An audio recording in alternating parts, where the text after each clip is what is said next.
कट गेल देखी न मकैया गे अब देबे बोले छोड़ी कहिया गे कट गेल देखी न मकैया गे अब देबे बोले छोड़ी कहिया गे होय छै नहीं बरदा सजल दी कहरे न कोनो पैया गे कट गेल देखी न मकैया गे अब देबे बोले छोड़ी कहिया गे कट गेल देखी न मकैया गे अब देबे बोले छोड़ी कहिया गे बोल ना अब तो कहिया देबी मकई तो कट गेल music by Riya studio Khagaria DJ Vikas Sitamarhi ढेर दिन से रहियो पड़ल तोरा पीछा अभी ले नहीं पूरल हमर इच्छा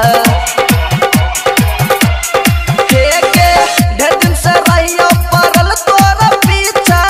अभी ले नहीं पूरल हमर इच्छा कबले तू देह भी समैया गे बोल नहे गे हर जइया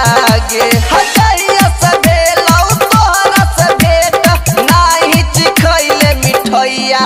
गे कट गेल देखी न मकैया गे अब देबे बोले छोड़ी कहिया गे कट गेल देखी न मकैया गे अब देबे बोले छोड़ी कहिया गे आप कितना कर पड़ी गे बोल ना music by Riya studio Khagaria DJ Vikas Sitamarhi जे तो कहली तोरा गे हम चलियो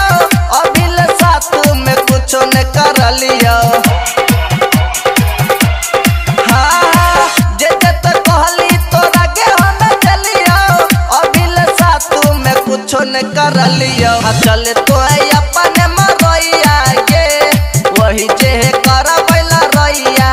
गे राइटर रुपेश संदीप सुनहरा के उछलै छै गरैया गे कट गेल देखी न मकैया गे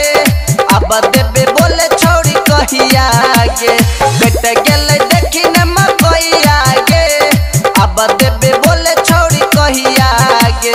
होय छै नहीं बरदा सजल दी कहरे न कोनो पैया गे कट